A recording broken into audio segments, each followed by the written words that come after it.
Going back then to when you first started brand building, what are some of the biggest mistakes you made or the biggest L's that you took, and how did you kind of overcome them moving forward? Well, I'll say this, like, I still feel like a beginner. Like, I mean, there's obviously, going to be so many people watching this that are just going to disagree. yeah, that's the thing. That, like everyone, pretty much everyone watching this, obviously, it sounds very weird to say, but I've done more than them. I have more experience than them. But I still feel like a baby in the actual brand building world, because there's people doing $1 million a day. There's people doing fucking $5 million a day, right? On launches and Black Friday, things like this. Like, there's a reasonable amount of the people, right? Like, there's people, like, I see them on Twitter every day. I've spoken to a lot of people. So yeah. I'll preface it with that. Like, I'm still making mistakes every single fucking day. And I'm obviously like an expert, but then in terms of doing like $500 million, I'm a fucking baby, right? But doing a few $1 million, yeah, I know what I'm fucking doing, right? So, wait, what was the fucking question? What are some of the biggest mistakes you made, and how did you overcome them? Mistakes. It's really boring, not sexy, not interesting mistakes. It's things such as expecting too much from employees. Yeah. Kind of really thinking they can do a lot and then they can't do anything because they're fucking stupid. Not to their own fault. They're just not there. What you've told me in the past, that you hold people to you used to hold people to the same standard you hold yourself. You had to kind of change that massively. Yeah. I think it was more, if I'm really self-analyzing, it's like I didn't want to think I was actually good at it. So I kind of thought, okay, I'm not special, but like not experienced. Like, I wanted to be like almost believe that what the experience I've gained is almost just worthless, which was basically incorrect. Like, I actually know what I'm fucking doing. So it's like, it was kind of an ego thing of like suppressing my ego too much, where I was like, okay, everyone else should be able to do the exact same thing I can do and learn it in a month. Whereas like, it's just obviously not possible.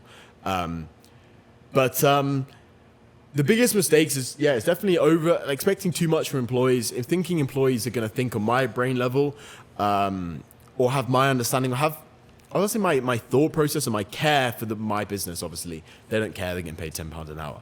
But I'd also say boring things such as really working out like lifetime value of a customer has fucked me over.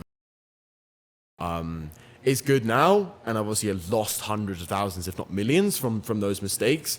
But that's something that's helping me go forward. So lifetime value of a customer, for anyone that doesn't know, is obviously the amount of customers actually going to spend with your thing, right? So it's very, very important to understand that. Is it actually possible to have people come back? Do people care at all?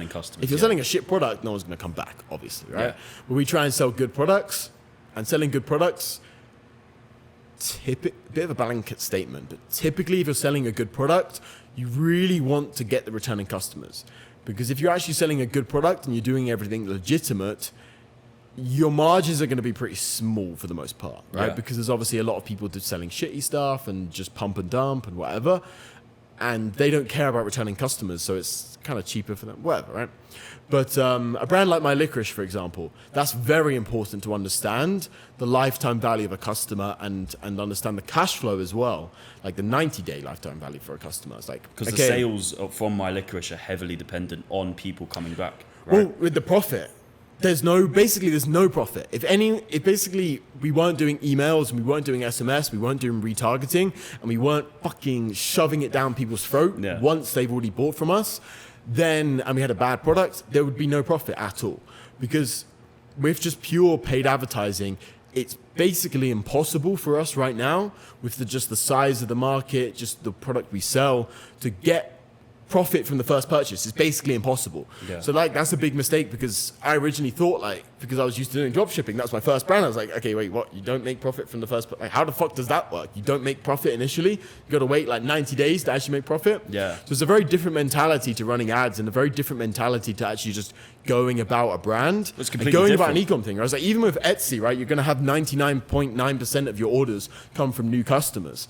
So you need to understand that if you're building a brand, and for me, a brand is an actual e-com store where people come back, right? Everyone says they have a brand, but for me, like, there's not really a brand until people actually give a fuck and come back almost.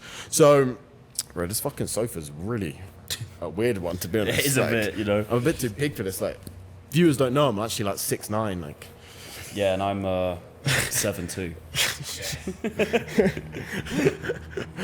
But yeah, it's like a really interesting thing. So I made a bunch of mistakes with that, lost a bunch of money, but yeah, every time you lose money, obviously it's just a learning experience. You're just going forward, and obviously I learned my mistakes then, and then that's enabled me to make more money.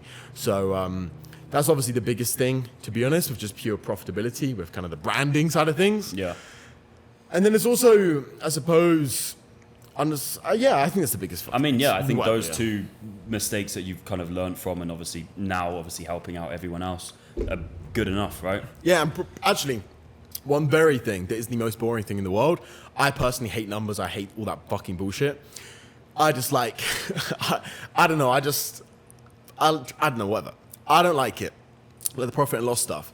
But that is fucked me over. Yeah, fuck me. Jesus. Oh.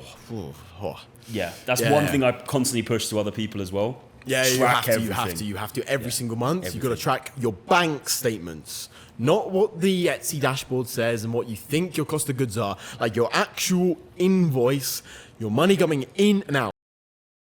Obviously, your profit and loss can, depending on your cash flow, maybe your supplier is going to invoice you next month. Obviously, there's going to be some kind of differences there, but you need to know, like, month by month basis, what is your profit and loss. Completely. And maybe you paid for a massive invoice, it's less, right? Maybe you've made a loss, but then obviously revenue is going to come next. But whatever, you just need to know. And you need to make sure you include everything. Yeah. Like, I'll be speaking with someone and they're like, oh, it's a 25% profit margin, right? And I look at their sheet and I'm like, well, is it on ads? And they go, yeah. I'm like, we haven't included that. They then work out they're making like 5%. Yeah, it's like because fucked. you always think it's more than it actually is, and it's just fucked. Like you need to have, that's one thing with business. You need to have just total and utter realism of the situation. Yeah. You need to have complete and utter like honesty and just realism and just really understand what's happening. If you really like, otherwise everything's just going to go tits up. You're going to go bankrupt in a year. Right? Yeah, and then you're fucked. Yeah.